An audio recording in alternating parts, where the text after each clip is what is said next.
Hi hello friends, welcome back to Vidyaraj Edu Point. ಸ್ನೇಹಿತರೆ, ಇವತ್ತಿನ ದಿನ ನಾನು 2023ರ ಒಂದು TETಯ ಪ್ರಶ್ನೆ ಪತ್ರಿಕೆಯನ್ನು ಬಿಡಿಸ್ತಾ ಇದ್ದೀನಿ. ಈಗಾಗಲೇ ನಾನು ಕನ್ನಡಕ್ಕೆ ಸಂಬಂಧಪಟ್ಟಂತೆ 30 ಅಂಕಗಳ ಒಂದು ಈ 2023ರ ಪ್ರಶ್ನೆ ಪತ್ರಿಕೆಯನ್ನು ಬಿಡಿಸಿದ್ದೀನಿ ಕನ್ನಡಕ್ಕೆ ಸಂಬಂಧಿಸಿದಂತೆ. ಸೊ ಇವಾಗ ನಾನು ಸಮಾಜ ವಿಜ್ಞಾನಕ್ಕೆ ಸಂಬಂಧಿಸಿದಂಥ ಇನ್ನುಳಿದಂತಹ 60 ಪ್ರಶ್ನೆಗಳನ್ನು ಇವತ್ತು ಬಿಡಿಸ್ತಾ ಇದ್ದೀನಿ. ಸೊ ಆದಷ್ಟು ನೀವು ಹೆಚ್ಚೆಚ್ಚು ಹಿಂದಿನ ಪ್ರಶ್ನೆ ಪತ್ರಿಕೆಗಳನ್ನು ಬಿಡಿಸ್ತಾ ಹೋಗಬೇಕು. ಅದರಿಂದ ನಿಮಗೆ ಹೆಚ್ಚಿನ ಮಾಹಿತಿ ಸಹ ಸಿಗುತ್ತೆ. ಹಾಗೆಯೇ ಯಾವುದೇ ರೀತಿ ಪ್ರಶ್ನೆಗಳು ಬಂದರೂ ಇಂತಿಂಥ ಒಂದು ಟಾಪಿಕ್ ಮೇಲೆ ಇಂಥ ಸ್ಟ್ಯಾಂಡರ್ಡ್ ಮೇಲೆ ಬಂದಿದೆ ಅಂತ ನಿಮಗೆ ಕ್ಲಾರಿಟಿ ಸಿಗುತ್ತೆ. ಸೊ ಆದಷ್ಟು ನೀವು ಎಕ್ಸ್ಪರ್ಟ್ ಆಗ್ತಾ ಹೋಗ್ತೀರಾ. ಸೊ ತಡ ಮಾಡೋದು ಬೇಡ, ಬೇಗ ಶುರು ಮಾಡೋಣ. ಇವಾಗ ಮೊದಲನೇ ಪ್ರಶ್ನೆ, ಯಜ್ಞ ಆಚರಣೆಗಳ ಕ್ರಮಗಳನ್ನು ವಿವರಿಸುವಂತಹ ವೇದದ ಭಾಗ ಅಂತ ಇಲ್ಲಿ ಕೇಳ್ತಾ ಇದ್ದಾರೆ. ಸೊ ಇಲ್ಲಿ ತುಂಬ ಜನ ಕನ್ಫ್ಯೂಸ್ ಮಾಡ್ಕೊಂಡಿದ್ದು ಸಹ ಉಂಟು. ಉತ್ತರ ಬಂದರೆ ಆಪ್ಷನ್ ನಂಬರ್ 1 ಬ್ರಾಹ್ಮಣ ಅಂತ ಆಗುತ್ತೆ. ಇದು ಯಾವ ಒಂದು ಬುಕ್ಕಲ್ಲಿ ಅಂತಂದರೆ 10th ಸಂಬಂಧಿಸಿದಂತಹ ಪುಸ್ತಕದಲ್ಲಿ ಈ ಒಂದು ಪ್ರಶ್ನೆ ಆಯ್ದುಕೊಳ್ಳಲಾಗಿದೆ. ನೆಕ್ಸ್ಟ್ ಬಂದರೆ ಬಾಲರಾಮಾಯಣ ಮತ್ತು ಕರ್ಪೂರ ಮಂಜರಿ ಎಂಬ ನಾಟಕಗಳನ್ನು ರಚಿಸಿದವರು ಯಾರು ಅಂತ ಇಲ್ಲಿ ಪ್ರಶ್ನೆ ಇದೆ. ಇದಕ್ಕೆ ಉತ್ತರ ಯಾವುದಂದರೆ ಆಪ್ಷನ್ ನಂಬರ್ 4 ರಾಜಶೇಖರ ಅಂತ ಬರುತ್ತೆ. ಇಲ್ಲಿ ನಿಮಗೊಂದು ಟ್ರಿಕ್ ಕೊಡ್ತೀನಿ, ತುಂಬ ಈಸಿಯಾಗಿ ನೀವು ಅದನ್ನು ಫೈಂಡ್ ಔಟ್ ಮಾಡ್ಕೋಬೋದು. ಆದಷ್ಟು ನಾವು ಓದಿ ನೆನಪಿಟ್ಕೊಂಡೇ ಇಟ್ಕೋತೀವಲ್ವ, ಅದರಲ್ಲಿ ಸ್ವಲ್ಪ ಸ್ಮಾರ್ಟಾಗಿ ನಾವು ನೆನಪಿಟ್ಕೋಬೇಕು. ಹೇಗೆ ಅಂದರೆ ಇಲ್ಲಿ ನೋಡಿ, ಬಾಲರಾಮಾಯಣದಲ್ಲಿ ರ, ಹಾಗೆ ಕರ್ಪೂರ ಮಂಜರದಲ್ಲಿ ರ ಅಂತ. ಸೊ ಈ ರೀತಿ ರ ರಿಪೀಟ್ ಆಗಿರೋದನ್ನು ನಾವು ಎನ್ಕ್ಯಾಶ್ ಮಾಡಿಕೊಂಡು ರಾಜಶೇಖರ ಅಂದರೆ ರಾಜಶೇಖರನ ನಾಟಕಗಳು ಯಾವುವು ಅಂತಲೂ ಪ್ರಶ್ನೆ ಬರ್ಬೋದು, ಅಥವಾ ಇಲ್ಲಿ ಬಂದಿರೋ ಹಾಗೆ ಬಾಲರಾಮಾಯಣ ಮತ್ತು ಕರ್ಪೂರ ಮಂಜರಿ ಎಂಬ ನಾಟಕಗಳನ್ನು ರಚಿಸಿದವರು ರಾಜಶೇಖರ ಅಂತ ಆಗತ್ತೆ. ಸೊ ನೆಕ್ಸ್ಟ್ ಪ್ರಶ್ನೆ, ಲಲಿತಾದಿತ್ಯ ಮುಕ್ತಾಪೀಡನ ಬಗ್ಗೆ ಮಾಹಿತಿಯನ್ನು ಒದಗಿಸುವ ಪ್ರಮುಖ ಕೃತಿಗಳು ಅಂತ ಕೊಟ್ಟಿದ್ದಾರೆ. ಸೊ ಈ ಒಂದು ಪ್ರಶ್ನೆನ 9ನೇ ತರಗತಿಯಿಂದ ಆಯ್ದುಕೊಳ್ಳಲಾಗಿದೆ. ಇದಕ್ಕೆ ಆಪ್ಷನ್ ಬಂದು ರಾಜತರಂಗಿಣಿ ಮತ್ತು ತಾರಿಕ್ ಇ ಹಿಂದ್ ಅಂತ ಇದಕ್ಕೆ ಒಂದು ಸರಿಯಾದಂತಹ ಉತ್ತರ. ಸೊ ನೆಕ್ಸ್ಟ್ ಬಂದರೆ ಬ್ರಿಟಿಷ್ ಈಸ್ಟ್ ಇಂಡಿಯಾ ಕಂಪನಿಗೆ ಬಂಗಾಳದ ಮೇಲಿನ ದಿವಾನಿ ಹಕ್ಕನ್ನು ನೀಡಿದವರು ಅಂತ ಇದೆ. ಇದಕ್ಕೆ ಸರಿಯಾದ ಉತ್ತರ ಆಪ್ಷನ್ ನಂಬರ್ 1 ಎರಡನೆಯ ಶಾ ಆಲಂ ಆಗಿರ್ತಾನೆ. ನೆಕ್ಸ್ಟ್ ಪ್ರಶ್ನೆ, ಕೆಳಗಿನ ಘಟನೆಗಳ ಸರಿಯಾದ ಕಾಲಾನುಕ್ರಮಣಿಕೆಯನ್ನು ಗುರುತಿಸಿ. ಸ್ನೇಹಿತರೆ, ಈ ಪ್ರಶ್ನೆಗೆ ನೀವು ಆದಷ್ಟು ಏನು ಮಾಡಿ ಅಂದರೆ ಈ ರೀತಿ ನಿಮಗೆ ಗೊತ್ತಿರುವಂತಹ ಟಾಪಿಕನ್ನು ನೀವು ಈ ರೀತಿ ಇಸ್ವಿಗಳನ್ನು ಹಾಕೋತಾ ಹೋಗಿ. ನಿಮಗೆ ಇಯರ್ಸ್ ಗೊತ್ತಿರುತ್ತಲ್ವ, ಅದನ್ನು ಹಾಕೋತಾ ಹೋದಾಗ ನಾವು ಈಸಿಯಾಗಿ ಕಾಲಾನುಕ್ರಮ ಅಂತಂದರೆ ಫಸ್ಟ್ ಯಾವ್ದು ಬರುತ್ತೆ 1905, ಆಮೇಲೆ 7, 22, ನಂತರ 29. ಸೊ ಈ ರೀತಿ ನಾವು ಅದನ್ನು ಕಾಲಾನುಕ್ರಮವಾಗಿ ಜೋಡಿಸ್ತಾ ಹೋದರೆ ಈಸಿಯಾಗಿ ಫೌಂಡ್ ಔಟ್ ಮಾಡ್ಬೋದು. ಈ ರೀತಿ ಹಾಕೊಳ್ಳಲ್ಲ ಅನ್ನೋದಾದರೆ ನೀವು ಓದಿರೋದ ಮೇಲೇ ಯಾವುದು ಫಸ್ಟು, ಯಾವ್ದು ಸೆಕೆಂಡ್, ಯಾವ್ದು ಥರ್ಡ್, ಫೋರ್ತ್ ಬರುತ್ತೆ ಅಂತ ನಿಮಗೆ ಗೊತ್ತಿದ್ದರೆ ತುಂಬ ಒಳ್ಳೆಯದು. ಸೊ ನೀವು ಅದನ್ನು ಪಟ್ಟಂತ ಹಾಕಿಬಿಡ್ಬೋದು. ಸೊ ಇದಕ್ಕೆ ಸರಿಯಾದಂತಹ ಉತ್ತರ ಯಾವುದು ಅಂತಂದರೆ ಆಪ್ಷನ್ ನಂಬರ್ 2 ಸರಿಯಾದಂತಹ ಉತ್ತರ ಆಗುತ್ತೆ. ಮುಂದಿನ ಪ್ರಶ್ನೆ, ಗುಪ್ತರ ಕಾಲದ ಪ್ರಸಿದ್ಧ ಬೌದ್ಧ ವಿಹಾರ ಮತ್ತು ಗುಹಾಲಯಗಳು ಕಂಡುಬರುವುದು. ಎಲ್ಲರಿಗೂ ಈಸಿಯಾಗಿ ಗೊತ್ತಿರೋ ಹಾಗೆ ಅಜಂತಾ ಮತ್ತು ಎಲ್ಲೋರ. ಫಸ್ಟ್ ಆಪ್ಷನ್ ಅಜಂತಾ ಮತ್ತು ಎಲ್ಲೋರ. ನೆಕ್ಸ್ಟ್ ಬಂದರೆ 97ನೇ ಪ್ರಶ್ನೆ, ಕೆಳಗಿನ ಹೇಳಿಕೆಗಳನ್ನು ಓದಿರಿ ಮತ್ತು ಸರಿಯಾದ ಉತ್ತರವನ್ನು ಆಯ್ಕೆ ಮಾಡಿ ಅಂತ. ಇಲ್ಲಿ 2 ಲೈನ್ಗಳನ್ನು ಕೊಟ್ಟಿರ್ತಾರೆ. ಸೊ ಅದಕ್ಕೆ ಸಂಬಂಧಿಸಿದಂಥ ಆಪ್ಷನ್ ಸಹ ಇರುತ್ತೆ. ಎ, ಕನ್ನಡ ಭಾಷೆಯಲ್ಲಿ ದೊರೆತಿರುವ ಮೊದಲ ಶಾಸನ ಹಲ್ಮಿಡಿ ಶಾಸನ ಅಂತ ಕೊಟ್ಟಿದ್ದಾರೆ. ಬಿ, ಇದು ಕದಂಬ ಮನೆತನಕ್ಕೆ ಸೇರಿದ ದೊರೆ ಮಯೂರವರ್ಮನ ಆಡಳಿತಾವಧಿಯಲ್ಲಿ ರಚಿತವಾಗಿದೆ ಅಂತ ಕೊಟ್ಟಿರ್ತಾರೆ. ಸೊ ಈ ರೀತಿ ಪ್ರಶ್ನೆಗಳು ಮಿಸ್ ಆಗೋದೇ ಇಲ್ಲ, ಖಂಡಿತ 1 ಅಥವಾ 2 ಇದ್ದೇ ಇರುತ್ತೆ. ಸೊ ಇದನ್ನು ನಾವು ತುಂಬ ಚೆನ್ನಾಗಿ ಓದ್ಕೊಳ್ಬೇಕಾಗತ್ತೆ. ಯಾಕಂದರೆ ಡಿಟೇಲಾಗಿ ಓದ್ತಾ ಹೋದಲ್ಲಿ ಮಾತ್ರ ಈ ರೀತಿ ಒಳಗಿನ ಪ್ರಶ್ನೆಗಳು ನಮಗೆ ಬಿಡಿಸ್ಲಿಕ್ಕೆ ಸಾಧ್ಯ ಆಗುತ್ತೆ. ಸೊ ಇದು ಕನ್ನಡದಲ್ಲಿ ಮೊದಲು ದೊರೆತಿರ್ತಕ್ಕಂತಹ ಶಾಸನ ಹಲ್ಮಿಡಿ ಶಾಸನ ಸರಿಯಾಗಿದೆ. ನೆಕ್ಸ್ಟ್ ಇದು ಕದಂಬ ಮನೆತನಕ್ಕೆ ಸೇರಿದ ಮಯೂರವರ್ಮನ ಆಡಳಿತಾವಧಿಯಲ್ಲಿಯೇ ರಚನೆಯಾಗಿದೆ. ಹಾಗಿದ್ರೆ 2 ಸರಿಯಾಗಿದೆ. ಇಲ್ಲೇನು ಬರುತ್ತೆ ಆಪ್ಷನ್ ನಂಬರ್ 1 ಎ ಮತ್ತು ಬಿ 2 ಸರಿ ಅಂತ ಬರುತ್ತೆ. ಇವಾಗ 98ನೇ ಪ್ರಶ್ನೆ, ಪಟ್ಟಿ 1 ಮತ್ತು ಪಟ್ಟಿ 2ರೊಂದಿಗೆ ಹೊಂದಿಸಿ ಮತ್ತು ಸರಿಯಾದ ಉತ್ತರವನ್ನು ಆಯ್ಕೆ ಮಾಡಿ ಅಂತ ಇಲ್ಲಿ ಕೊಟ್ಟಿದ್ದಾರೆ. ಪಟ್ಟಿ 1ರಲ್ಲಿ ರಾವಿ, ಚೇನಾಬ್, ಬಿಯಾಸ್, ಸಟ್ಲೇಜ್ ಅಂತ ಇದೆ. ಪಟ್ಟಿ 2ಅಲ್ಲಿ ಅಸಿಕ್ನಿ, ಶುತುದ್ರಿ, ಪರುಷ್ಣಿ, ವಿಪಾಶಾ ಅಂತ ಇದೆ. ಹೀಗಿರುವಾಗ ರಾವಿಗೆ ಪರುಷ್ಣಿ ಅಂತ ಆಗುತ್ತೆ, ಚೀನಾಬ್ಗೆ ಅಸಿಕ್ನಿ, ಬಿಯಾಸ್ಗೆ ವಿಪಾಶಾ, ಸಟ್ಲೇಜ್ಗೆ ಶುತುದ್ರಿ ಅಂತ ಆಗುತ್ತೆ. ಇದು ಯಾವ ಪಠ್ಯಪುಸ್ತಕದಲ್ಲಿ ಅಂತ ನಾನು ಹಾಕಿಲ್ಲ, ಸೊ ನೆಕ್ಸ್ಟ್ ಟೈಮ್ ನಿಮಗೆ ಖಂಡಿತ ತಿಳಿಸ್ತೀನಿ. ಎಸ್, ಇದಕ್ಕೆ ಸರಿಯಾದಂತಹ ಉತ್ತರ ಅಂದರೆ ಆಪ್ಷನ್ ನಂಬರ್ 2 ಅಂತ ಆಗುತ್ತೆ. ನೆಕ್ಸ್ಟು 99ನೇ ಪ್ರಶ್ನೆ. 1919 ಅಥವಾ 1919ರ ಕಾಯ್ದೆಗೆ ಸಂಬಂಧಿಸಿದ ಸರಿಯಾದ ಆಯ್ಕೆ ಅಂತ ಇಲ್ಲಿ ಕೊಟ್ಟಿದ್ದಾರೆ. ಸೊ ಇದಕ್ಕೆ ಸರಿಯಾದಂತಹ ಉತ್ತರ ಪ್ರಾಂತ್ಯಗಳಲ್ಲಿ ದ್ವಿಸರ್ಕಾರ ಪದ್ಧತಿಗೆ ಅವಕಾಶ. ಪ್ರಾಂತ್ಯಗಳಲ್ಲಿ ದ್ವಿಸರ್ಕಾರ ಪದ್ಧತಿಗೆ ಅವಕಾಶ ಅನ್ನೋದು 1919ರ ಕಾಯ್ದೆಗೆ ಸಂಬಂಧಿಸಿದ ಒಂದು ಸರಿಯಾದ ಆಯ್ಕೆಯಾಗಿದೆ. ಸ್ನೇಹಿತರೆ, ನಾನಿಲ್ಲಿ ಆಪ್ಷನ್ಸ್ಗಳನ್ನು ಓದ್ತಾ ಹೋಗುತ್ತಿಲ್ಲ, ಯಾಕಂದರೆ ಸುತ್ತಾ ಸಮಯವನ್ನು ವ್ಯರ್ಥ ಮಾಡಲಿಕ್ಕೆ ನನಗಿಷ್ಟ ಇಲ್ಲ. ಹಾಗಾಗಿ ನಾನು ಪ್ರಶ್ನೆನ ಮತ್ತು ಅದಕ್ಕೆ ನೇರವಾದಂತಹ ಉತ್ತರವನ್ನು ಹೇಳ್ತಾ ಹೋಗ್ತೀನಿ.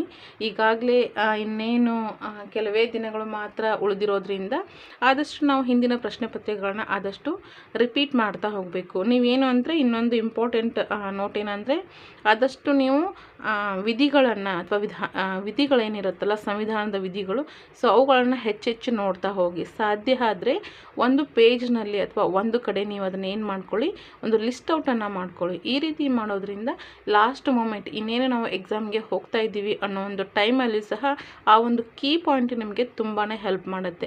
ಒಂದು ಸಾರಿ ನೀವೆಲ್ಲವನ್ನು ಕಣ್ಣಾಡಿಸ್ತಾ ಹೋದರೆ, ಸೊ ನೀವು ಸಡನ್ನಾಗಿ ಅಲ್ಲಿ ಯಾವುದಾದ್ರೂ ಒಂದು ವಿಧಿ ಏನಾದರೂ ಕೇಳಿದ್ರು ಅಪ್ಪ ಅಂದರೆ ತುಂಬ ಈಸಿಯಾಗಿ ನೀವು ಅದನ್ನು ಗುರುತು ಹಾಕಲಿಕ್ಕೆ ಸಾಧ್ಯ ಆಗುತ್ತೆ.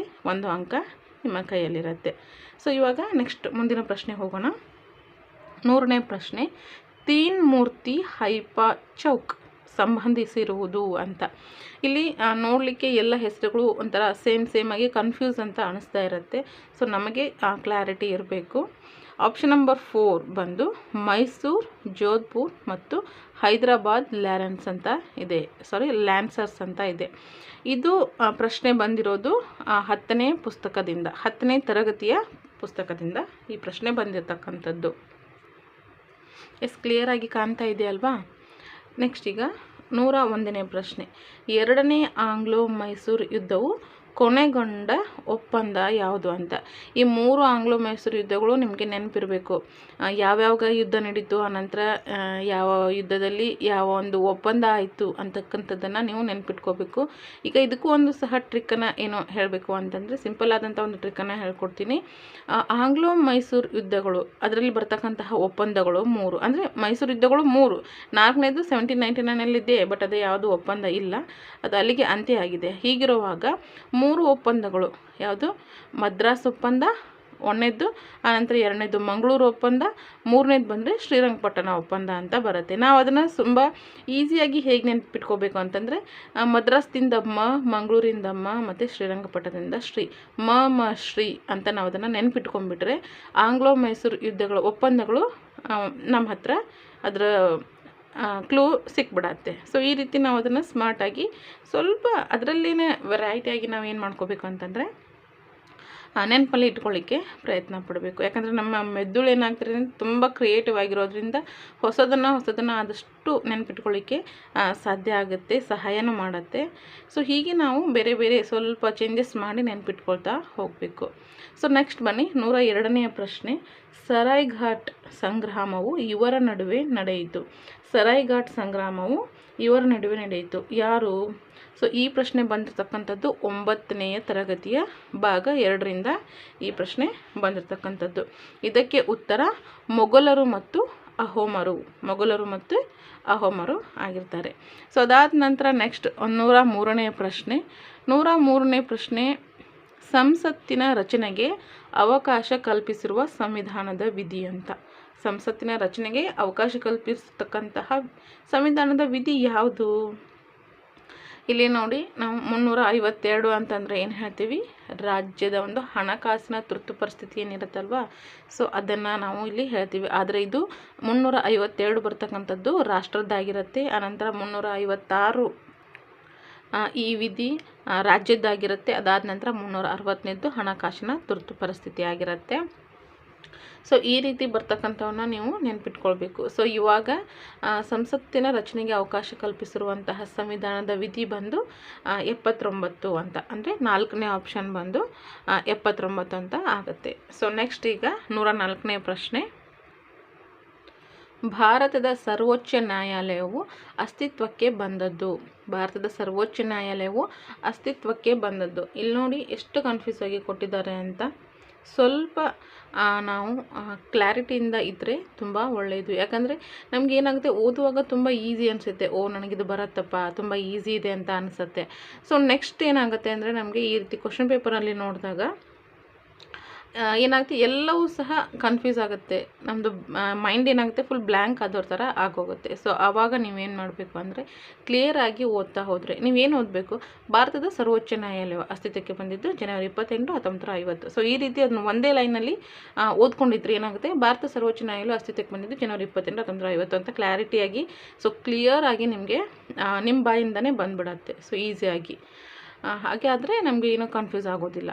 ಅರ್ಥ ಆಯ್ತಾ? ಸೊ ಹಾಗಾದರೆ ಇದು ಆಪ್ಷನ್ ನಂಬರ್ 2 ಜನವರಿ 28, 1950 ಅಂತ ಆಗುತ್ತೆ. ಸೊ ನೆಕ್ಸ್ಟ್ ಬಂದು 105ನೇ ಪ್ರಶ್ನೆ.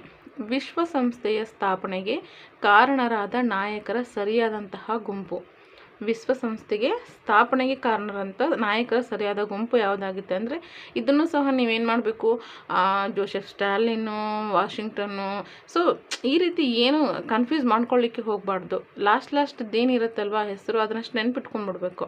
ಸೊ ಚರ್ಚಿಲ್, ಸ್ಟಾಲಿನ್, ರೂಸ್ವೆಲ್ಟ್ ಅಂತ ಈ ರೀತಿ ನೆನ್ಪಿಟ್ಕೊಂಡ್ಬಿಟ್ರೆ ಎಷ್ಟೇ ಕನ್ಫ್ಯೂಸಿಂಗ್ ಆಗಿ ಕೊಟ್ಟರು ಕೂಡ ನಮಗೆ ತುಂಬ ಈಸಿಯಾಗಿ ನಾವು ಆನ್ಸರನ್ನು ಹಾಕ್ತೀವಿ. ಸೊ ಇದಕ್ಕೆ ಉತ್ತರ ಯಾವುದು ಅಂತಂದರೆ option number 4 Winston Churchill, Joseph Stalin ಮತ್ತು FD ರೂಸ್ವೆಲ್ಟ್ ಅಂತ. ಸೊ ನಮಗೆ ಈ ರೀತಿ ಇನ್ಷಿಯಲೆಲ್ಲ ನೆನ್ಪಿಟ್ಕೊಳ್ಳಿಕ್ಕೆ ಆಗೋದಿಲ್ಲ, ಯಾಕಂದ್ರೆ ಸಾಕಷ್ಟು ಬುಕ್ಗಳನ್ನ ಓದ್ತಾ ಇರ್ತೀವಲ್ವ. ಹಾಗಾಗಿ ಚರ್ಚಿಲ್, ಸ್ಟಾಲಿನ್, ರೂಸ್ವೆಲ್ಟ್ ಅಂತ ನೆನ್ಪಿಟ್ಕೊಂಡ್ಬಿಡ್ಬೇಕು.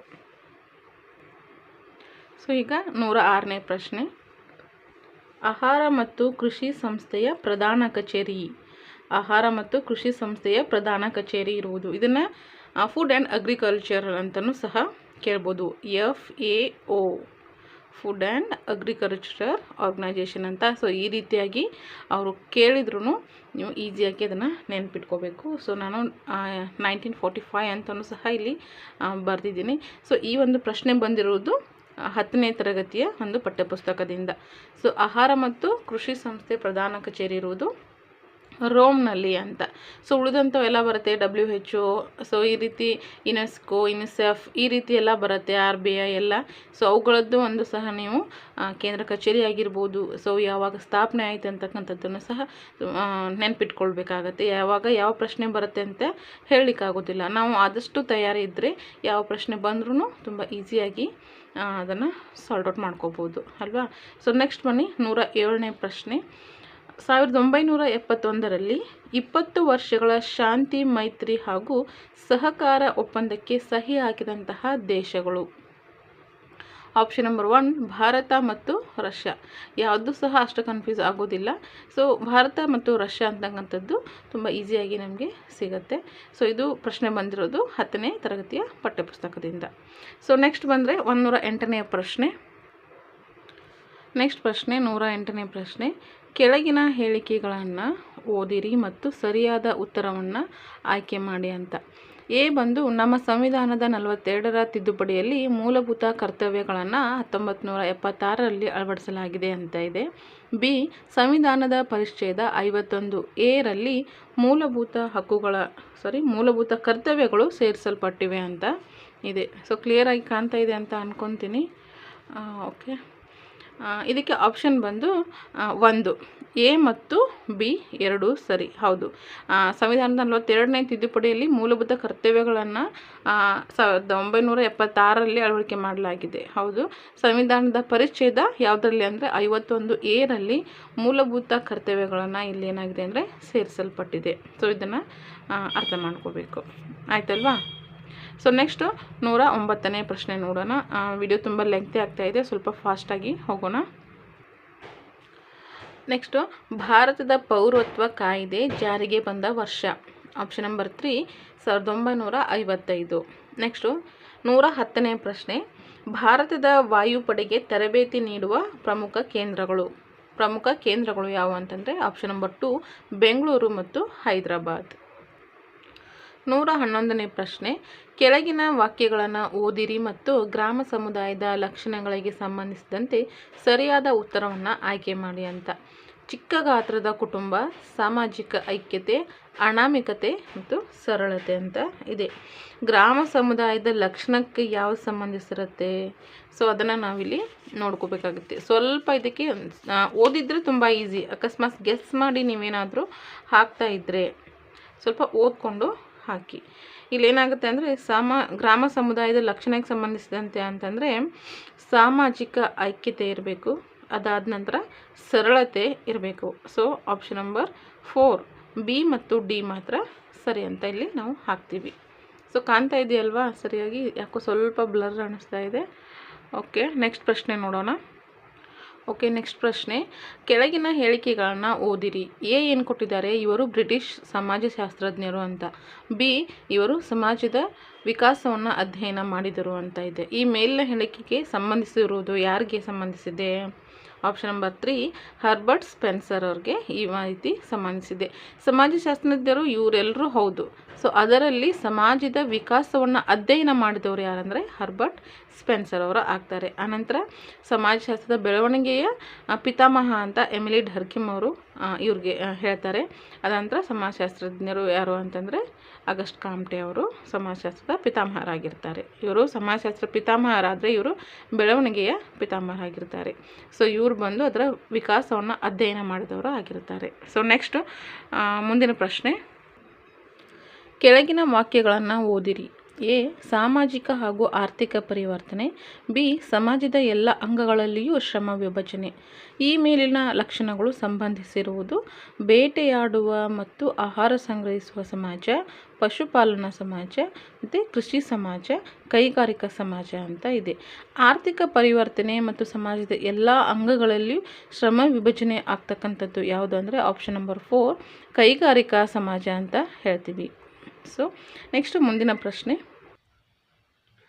14 ವರ್ಷಕ್ಕೂ ಕಿರಿಯ ವಯಸ್ಸಿನ ಮಕ್ಕಳನ್ನು ದುಡಿಮೆಗೆ ನೇಮಿಸುವುದು ಶಿಕ್ಷಾರ್ಹ ಅಪರಾಧವೆಂದು ಘೋಷಿಸಿದ ನಮ್ಮ ಸಂವಿಧಾನದ ವಿಧಿ ಯಾವುದು ಅಂದರೆ ಇದು 1ನೇ ಆಪ್ಷನು 24ನೇ ವಿಧಿಯಾಗಿರುತ್ತೆ. ಅದಾದ ನಂತರ 6ರಿಂದ 14 ವರ್ಷದ ಮಕ್ಕಳನ್ನು ನಾವು ಶಿಕ್ಷಣಕ್ಕೆ ಅಂದರೆ ಶಾಲೆಗೆ ಸೇರಿಸಬೇಕು ಅನ್ನೋದನ್ನು ನಾವಿಲ್ಲಿ 21A ವಿಧಿಯಲ್ಲಿ ನಾವು ಹೇಳ್ತೀವಿ. ನಿಮಗೆಲ್ಲರೂ ಗೊತ್ತಿದ್ದಂಗೆ 17ನೇ ವಿಧಿ ಅಸ್ಪೃಶ್ಯತಾ ನಿರ್ಮೂಲನೆ ಆಗಿರುತ್ತೆ. 32ನೇದು ಸಂವಿಧಾನದ ಹೃದಯವಿದ್ದಂತೆ ಅಂತ ಹೇಳ್ತೀವಿ, ನಾವು ಅದನ್ನು ಪರಿಹಾರದ ಹಕ್ಕು ಅಂತಲೂ ಹೇಳ್ತೀವಿ. ಸೊ ನೆಕ್ಸ್ಟ್ ಬಂದರೆ 115ನೇ ಪ್ರಶ್ನೆ, ಅಸಂಘಟಿತ ಕೆಲಸಗಾರರಿಗೆ ಉದಾಹರಣೆ ಅಂತ. ಸೊ ಅಸಂಘಟಿತ ಅಂದ್ರೇನು? ಸಂಘಟಿತ ಅಂದರೆ ನಾವೇನು ಹೇಳ್ತೀವಿ ಫಿಕ್ಸ್ ಅಥವಾ ಪರ್ಮನೆಂಟ್ ಅಂತ ಹೇಳ್ತೀವಿ. ಸೊ ಅದನ್ನು ಅಸಂಘಟಿತ ಅಂದರೆ ಇದರಲ್ಲಿ ಯಾವುದೇ ರೀತಿ ಹೀಗೆ ಮಾಡಬೇಕು, ಇದೇ ಕೆಲಸ ಮಾಡಬೇಕು, ಇದಕ್ಕಿಷ್ಟೇ ಸಂಬಳ ಕೊಡ್ತೀವಿ ಅಂತ ಏನು ಫಿಕ್ಸ್ ಆಗಿ ಇರೋದಿಲ್ಲ ಯಾವುದೇ ರೀತಿ. ಸೊ ಅಂಥದ್ದನ್ನು ಅಸಂಘಟಿತ ಅಂತ ನಾವು ಹೇಳ್ತೀವಿ. ಅದಕ್ಕೆ ಉದಾಹರಣೆ ಅಥವಾ ಉತ್ತರ ಏನಾಗುತ್ತೆ ಅಂದರೆ ಆಪ್ಷನ್ ನಂಬರ್ 2 ಕೃಷಿ ಕಾರ್ಮಿಕರು, ವಾಹನ ರಿಪೇರಿ ಮಾಡುವವರು ಮತ್ತು ಮನೆ ಕೆಲಸಗಾರರು. ಅವ್ರಿಗೇನಾಗಿರುತ್ತೆ, ತಾವು ದಿನ ಎಷ್ಟು ದುಡಿತಾರೋ ಅಷ್ಟು ಒಂದು ಪ್ರತಿಫಲ ಅಥವಾ ಅದಕ್ಕೆ ಒಂದು ಸರಿಯಾದಂಥ ಸಂಭಾವನೆಯನ್ನು ಅವರು ಕೂಲಿಯನ್ನು ಪಡಿತಾರೆ. ಸೊ ಅದು ಅಸಂಘಟಿತ ಅಂತ ಆಗಿರುತ್ತೆ. ಸಂಘಟಿತ ಅಂದರೆ ಕ್ಲಿಯರ್ ಆಯ್ತಲ್ವಾ? ಶಿಕ್ಷಕರಾಗಿರ್ಬೋದು, ಪೊಲೀಸರಾಗಿರ್ಬೋದು, ಸೊ ಈ ರೀತಿ ಬ್ಯಾಂಕ್ ನೌಕರರು ಎಲ್ಲರೂ ಸಹ ಏನಾಗಿರುತ್ತೆ, ಅವ್ರಿಗೆ ಒಂದು ಜಾಬ್ ಗೌರ್ಮೆಂಟಿಂದ ಒಂದು ಜಾಬ್ ಆಗಿರುತ್ತೆ. ಸೊ ಅವ್ರಿಗೆ ಇಂತಿಷ್ಟು ಪೇಮೆಂಟ್ ಅಂತ ಬರ್ತಾ ಇರುತ್ತೆ. ಸೊ ಅದು ಸಂಘಟಿತ ಅಂದರೆ ಫಿಕ್ಸ್ಡ್ ಅಂತ ಇರುತ್ತೆ. ಸೊ ನೆಕ್ಸ್ಟ್ 116ನೇ ಒಂದು ಪ್ರಶ್ನೆಗೆ ಹೋಗೋಣ. ಸೂಕ್ತ ಜ್ವಾಲಾಮುಖಿಗಳಿಗೆ ಉದಾಹರಣೆ ಅಂತ. ಯಾವುದು ಸೂಕ್ತ ಜ್ವಾಲಾಮುಖಿಗಳಿಗೆ ಉದಾಹರಣೆ ಯಾವುದಾಗುತ್ತೆ? ಸೊ ವೆಸುವಿಯಸ್ ಮತ್ತು ಕಿಲಿಮಂಜಾರೋ ಅಂತಕ್ಕಂಥದ್ದು ಸೂಕ್ತ ಜ್ವಾಲಾಮುಖಿಗೆ ಉದಾಹರಣೆ ಆಗಿರುತ್ತೆ.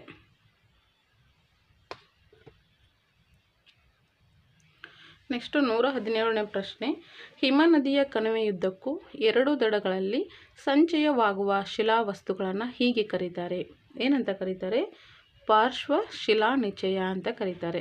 ಆಪ್ಷನ್ ನಂಬರ್ 2 ಪಾರ್ಶ್ವ ಶಿಲಾ ನಿಚಯ. ನೆಕ್ಸ್ಟ್ ಬಂದರೆ 118ನೇ ಪ್ರಶ್ನೆ, ವಾಯುಮಂಡಲದ ಅತ್ಯಂತ ಕೆಳಪದರ. ಸ್ನೇಹಿತರೆ, ವಾಯುಮಂಡಲದ ಅತ್ಯಂತ ಕೆಳಪದರ ಅಂತ ಇದೆಯಲ್ವಾ, ಅದು ಯಾವುದಾಗುತ್ತೆ ಅಂತ ನಿಮಗೆ ಹೇಳ್ತೀನಿ. ಸೊ ಇಲ್ಲಿ ವಾಯುಮಂಡಲದ ಪದರಗಳು ಎಷ್ಟು, ಅವು ಯಾವ್ಯಾವು ಅಂತ ನಿಮಗೆ ನೆನಪಿರಬೇಕು. ಸೊ ವಾಯುಮಂಡಲದ ಪದರಗಳನ್ನ ಇಲ್ಲಿ ಕೊಟ್ಟಿದ್ದಾರೆ. ಫಸ್ಟಿಗೆ ಬಂದರೆ ಅತ್ಯಂತ ಕೆಳಗಿನ ಒಂದು ಮಂಡಲ ಪರಿವರ್ತನಾ ಮಂಡಲ, ಅದಾದ ನಂತರ ಬರ್ತಕ್ಕಂಥದ್ದು ಸಮೋಷ್ಣ ಮಂಡಲ, ನಂತರ ಮಧ್ಯಂತರ ಮಂಡಲ ಅಂತ ಬರುತ್ತೆ, ನೆಕ್ಸ್ಟು ಉಷ್ಣತಾ ಮಂಡಲ, ಮತ್ತು ಲಾಸ್ಟ್ ಬಂದರೆ ಬಾಹ್ಯಮಂಡಲ. ಒಟ್ಟು 5 ಪದರಗಳನ್ನು ನಾವಿಲ್ಲಿ ಹೇಳ್ತೀವಿ. ಅದನ್ನು ನೀವು ನೆನ್ಪಿಟ್ಕೋಬೇಕು. ಪರಿವರ್ತನಾ ಮಂಡಲ ಟ್ರೋಪೋಸ್ಪಿಯರ್, ಎರಡನೇದಾಗಿ ಸಮೋಷ್ಣ ಮಂಡಲ ಸ್ಟ್ರಾಟೋಸ್ಪಿಯರ್, ಮೂರನೇದು ಮಧ್ಯಂತರ ಮಂಡಲ ಅಂತ ಹೇಳ್ತೀವಿ, ಅದನ್ನು ಮಿಸೋಸ್ಪಿಯರ್ ಅಂತ ಹೇಳ್ತೀವಿ, ನಾಲ್ಕನೇದು ಉಷ್ಣತಾ ಮಂಡಲ ಥರ್ಮೋಸ್ಪಿಯರ್ ಅಂತ ಹೇಳ್ತೀವಿ, ಐದನೇದು ಬಾಹ್ಯಮಂಡಲ ಎಕ್ಸೋಸ್ಪಿಯರ್ ಅಂತ ಹೇಳ್ತೀವಿ. ಅತ್ಯಂತ ಮೇಲ್ಪದರ ಅಂತ ಕೇಳಿದರೆ ಬಾಹ್ಯಮಂಡಲ ಆಗುತ್ತೆ, ಮಧ್ಯದು ಅಂದರೆ ಮಧ್ಯಪದರ.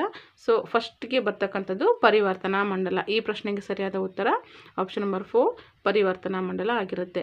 ನೆಕ್ಸ್ಟ್ ಬಂದರೆ 19ನೇ ಪ್ರಶ್ನೆ, ಸಮಭಾಜಕ ವೃತ್ತದಿಂದ 5 ಡಿಗ್ರಿ ಉತ್ತರ ಮತ್ತು ದಕ್ಷಿಣ ಅಕ್ಷಾಂಶದವರೆಗೆ ಕಂಡುಬರುವ ಒತ್ತಡ ಪಟ್ಟಿ ಅಂತ ಹೇಳ್ತೀವಿ. ಸೊ ಇಲ್ಲಿ ನೋಡಿ, ಮೇಲಿನ ಪ್ರಶ್ನೆಗೆ ನಾನು ಈ ರೀತಿಯಾಗಿ ಇಲ್ಲಿ ಬರ್ತಿದ್ದೀನಿ ನೋಡಿ. ಸೊ ಈ ರೀತಿ ನೀವು ಅದನ್ನು ಕೆಳಗಿಂದ ಮೇಲೆ ಈ ರೀತಿ ಬರ್ತಾ ಹೋಗಬೇಕು. ಅದಾದ ನಂತರ ಇಂಗ್ಲೀಷ್ನಲ್ಲಿ ಸಹ ಅದು ನೀವು ನೆನ್ಪಿಟ್ಕೋಬೇಕು. ಸ್ನೇಹಿತರೆ, ಏನಾಗುತ್ತೆ ಅಂತಂದರೆ ನಿಮಗೆ ಕನ್ನಡದಲ್ಲಿ ಮಾತ್ರ ನೆನಪಿರುತ್ತೆ, ಇಂಗ್ಲೀಷ್ನಲ್ಲಿ ಏನಾಗಿರುತ್ತೆ ಅದನ್ನು ನೆನಪಿಟ್ಕೊಂಡಿರೋದಿಲ್ಲ ಕೆಲವಷ್ಟು ಜನರು.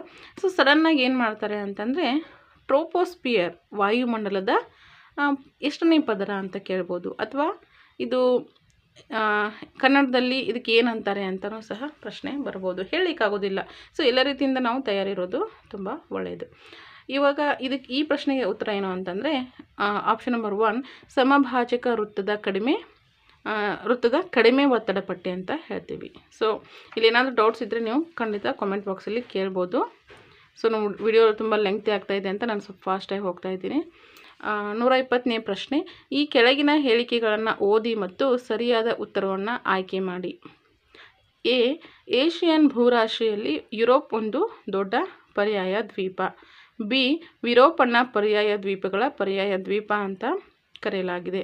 ಸೊ ಇದಕ್ಕೆ ಉತ್ತರ ಏನಾಗುತ್ತೆ ಅಂದರೆ ಆಪ್ಷನ್ ನಂಬರ್ 3 ಎ ಮತ್ತು ಬಿ ಎರಡೂ ಸರಿ. ಏಷಿಯನ್ ಭೂರಾಶಿಯಲ್ಲಿ ಯುರೋಪು ಒಂದು ದೊಡ್ಡ ಪರ್ಯಾಯ ದ್ವೀಪನೇ ಆಗಿದೆ. ಯುರೋಪಿಗೆ ಏನು ಹೇಳ್ತಾರೆ ಅಂದರೆ ಪರ್ಯಾಯ ದ್ವೀಪಗಳ ಪರ್ಯಾಯ ದ್ವೀಪ ಅಂತ ಹೇಳ್ತಾರೆ. ಸೊ ಸ್ನೇಹಿತರೆ, ಈ ಒಂದು ವಿಡಿಯೋದಲ್ಲಿ ನಾನು ಟೋಟಲಾಗಿ 30 ಪ್ರಶ್ನೆಗಳನ್ನು ಬಿಡಿಸಿದ್ದೀನಿ. ವಿಡಿಯೋ ತುಂಬ ಲೆಂಗ್ತಿ ಆಗ್ತಾಯಿದೆ. ಸೊ ಉಳಿದಂತಹ 30 ಪ್ರಶ್ನೆಗಳನ್ನು ನಾನು ಮತ್ತೊಂದು ವಿಡಿಯೋದಲ್ಲಿ ನಿಮಗೆ ತಿಳಿಸ್ಕೊಡ್ತೀನಿ, ಅದರಲ್ಲಿ ಸಾಲ್ವ್ ಮಾಡ್ತೀನಿ. ಸೊ ವಿಡಿಯೋ ಇಷ್ಟ ಆಗಿದ್ದರೆ ಲೈಕ್ ಮಾಡಿ, ಶೇರ್ ಮಾಡಿ, ಸಬ್ಸ್ಕ್ರೈಬ್ ಮಾಡಿ, ಸಾಧ್ಯವಾದಷ್ಟು ಎಲ್ಲರಿಗೂ ಶೇರ್ ಮಾಡಿ. ಸೊ ಈ ವಿಡಿಯೋ ನಿಮಗೆ ತುಂಬ ಯೂಸ್ಫುಲ್ ಆಗಿದೆ ಅಂತ ಅಂದ್ಕೊತೀನಿ. ಸೊ ವಿಡಿಯೋನ ನೋಡಿ ಅಷ್ಟೇ ಬಿಡಬೇಡಿ. ಸೊ ಎಲ್ರಿಗೂ ಶೇರ್ ಮಾಡಿ, ಪದೇ ಪದೇ ಇದನ್ನು ಓದ್ತಾ ಇರಿ. ಸಾಧ್ಯವಾದಷ್ಟು ಶಾರ್ಟ್ ನೋಟನ್ನು ಮಾಡಿ ಇಟ್ಕೊಳ್ಳಿ, ಮುಂದೆ ನಿಮಗೆ ಖಂಡಿತ